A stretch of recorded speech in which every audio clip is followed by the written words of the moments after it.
Alright, welcome back to BC Buys. Today we're going to talk to you about the DJI Mini 2. Review on it, what do we think, what do we like, what don't we like, would we upgrade, would we do it again? Let's begin.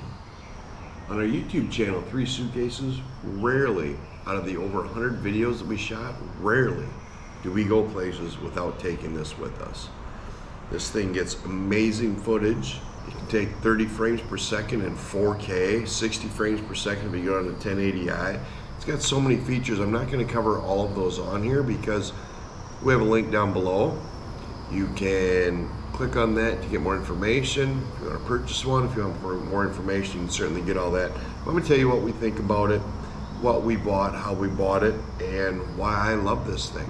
So let's break it down. We opted to go with the flight pack.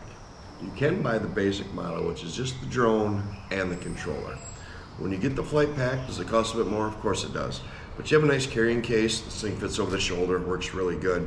Let's take some things out of here. So nice and easily, the drone fits in here. The control fits in here.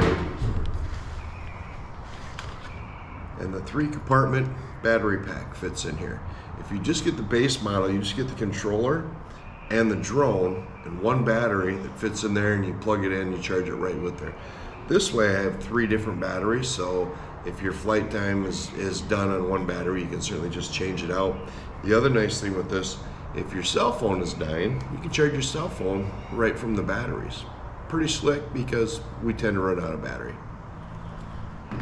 The battery gives you about, it says 31 minutes of flight time. I would suggest you're not getting that. It really depends. You need perfect conditions. Probably 20 minutes. Another reason by getting the flight pack with the 3 batteries comes in so handy. You can just pop one battery out, pop the other one in. It's got a spot right there for your memory card. You can put a little SD card in there, and it will give you years of fun. It also comes with extra blades and the extra control knobs that go on your controller. So definitely think this is well worth the money. It's not that much. It makes everything so much easier to have and a lot easier to use. Now, assemble. How easy is it? When you take this out, pop this off. Gimbal guard, which is a 3-axis 4K camera, pop that off.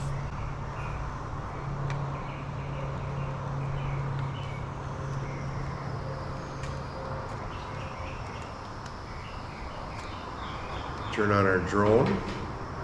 Before we do that, we're going to take one of the batteries out of here. It slides right here in the back. Super easy. That's all you have to do. Hit your power button, hold it for a second. That's ready to go. Controller, just as easy. 2 thumb screws, which you don't actually need, but they do make flying it a lot easier. So there's extra ones of these that come in your flight pack. Once again, hit your power button, hold your power button for a second. It's ready to go. Let's get this stuff out of the way. We're darn near ready to get this thing up in the air. One more thing, you need your cell phone. Now you get your cell phone. Works great. Pop this open. Little cord that hides away in here. Pull this out. All you gotta do, slide your cell phone in.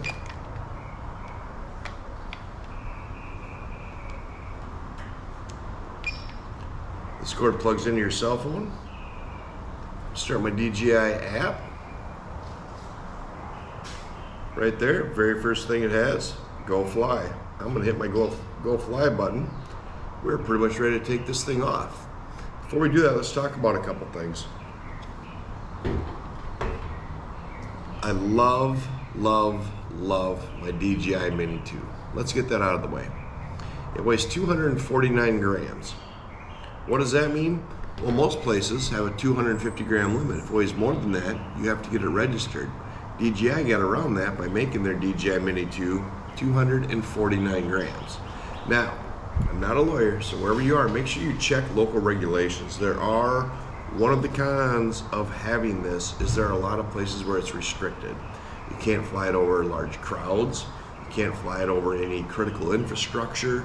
You can't fly it over, we live in Mexico, so we can't fly it over the ruins or certain areas. We were just in Isla Mujeres, and when you're by any national reefs or things like that, it'll give you a warning if you're flying in or near a possible space where you can't fly.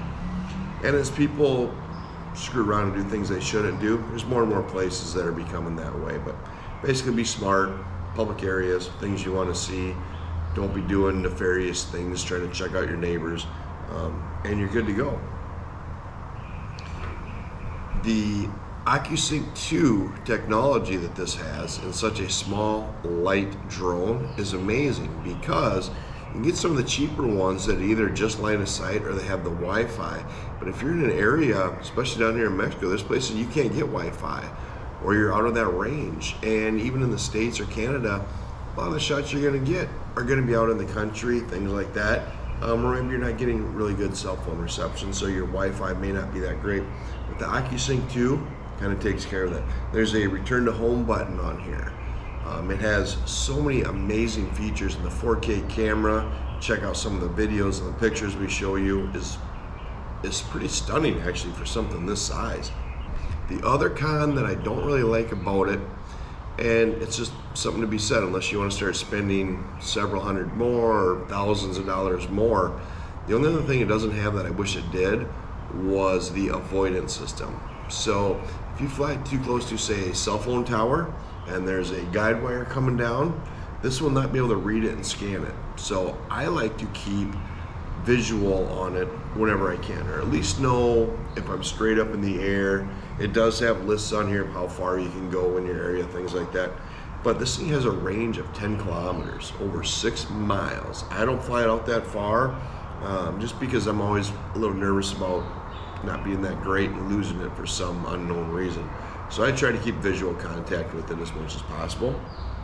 And then you don't have to worry about the avoidance system. Other than that, those are probably the only two things that I don't absolutely love about this thing. It fits in your hand, you can take it off and land it anywhere. It has so many stunning video and photo features on it. It can do a 360, the boomerang, the rocket launch. Check all those things out in the description. It'll cover a lot more of those things. I'm not going to get too much into that, but basically once you hook your phone up, all you have to do is fly this thing. It's ready to go. I don't know if you can see this. This is exactly what you're seeing out of the camera on the drone. Hit the start button, hit takeoff.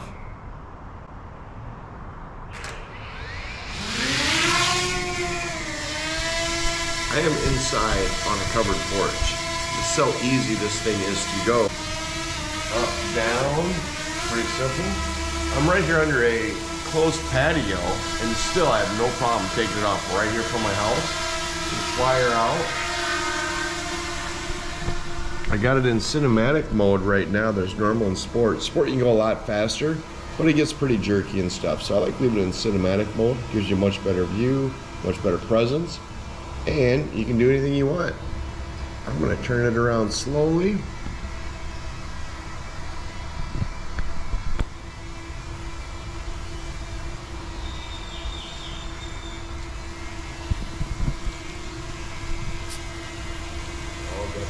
Right in there.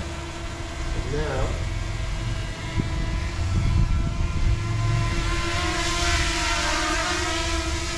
stop sesame, and hover. Yeah. Simple as that. Love this thing. 6 months later, would I still buy this? Absolutely. Had it for 6 months, love everything about this. Hit your record button, do all kinds of photo, video options. You can do all kinds of things with this. Again, check the description and the links below, and you will love this thing as much as I do. I can pretty much guarantee it. Easy, fits in the palm of your hand. A couple cons we talked about, extra blades, everything like that. Little screwdriver to change the blades out if you're ever to destroy one for whatever reason. Extra batteries, easy to control. This thing is just as simple as using a joystick if you've ever played any video game in your life. Just hooks right into your phone. I mean, I don't know what else to tell you. This thing is amazing. DJI Mini 2. There is a DJI Mini 3 out now. It costs more. I am not a fan of upgrading to the 3. The 1 to the 2 had huge improvements. The 3, the improvements aren't that great. I wouldn't spend the money on the 3. I would stick with the 2, especially now that the 3's out. They got all the kinks out of this system, and you can do amazing things with this. This is great for any kind of beginner. We have, like I said, a YouTube channel, 3 suitcases, over 100 videos out. We take it with us. 4K quality. This thing does everything we've ever asked it to do without any problems ever. If you're thinking about it, stop. Go get yourself a DJI Mini 2. For BC Buys, I'm Mike. Hope you want to check out more information on this. Again, click on the links. Check out some of our videos on 3 suitcases. You'll see the drone up in the air in quite a few of those videos, and you can see what I'm talking about.